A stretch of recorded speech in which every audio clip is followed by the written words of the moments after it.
بصراحه يا جدعان الاغنيه بتاعت الاهلي المونديال اللي نزلت جديده ديت، الاغنيه ديت عظمه وفوق العظمه. بتفكرني بالجمهور بتاع زمان اللي كان في 2005 و2006 وكان حاضر مع الاهلي في المونديال. الاغنيه ديت يا جدعان بتمثل كل حاجه في الاهلي. الاغنيه حتى الصور اللي فيها جايبه تاريخ الاهلي وتاريخ جمهوره من اول ما اتنشأ لحد دلوقتي. الاغنيه يا جدعان دلوقتي نازله، لازم كلنا نحفظ الاغنيه ديت عشان نعتمدها في كاس العالم للانديه. الجمهور اللي هيروح كاس العالم للانديه في امريكا نعتمدها، لان الاغنيه ديت هي اللي لازم تتغنى في المدرجات بعد كده، لان الاغنيه فوق العظمه. الاغنيه يا جدعان شغاله دلوقتي وانا بتكلم معاك اهو، وديت الصور اللي في الاغنيه. خش اسمعها، الاهلي المونديالي الجديده.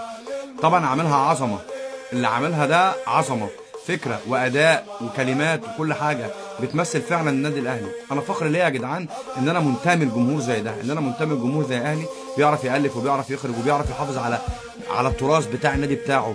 اغنيه يا جدعان عظمه ونازله في توقيت عظمه، وفخر ليا ان انا اكون اهلاوي، وفخر ليا ان انا اكون بسمع اغنيه زي دي. كله يخش يسمع اغنيه المونديال الجديده ويشير الفيديو ده. مستني جمهور الزمالك الجامد الفخم يرد على اغنيه الاهلي المونديالي الجديده باغنيه اكبر قلعه في مصر.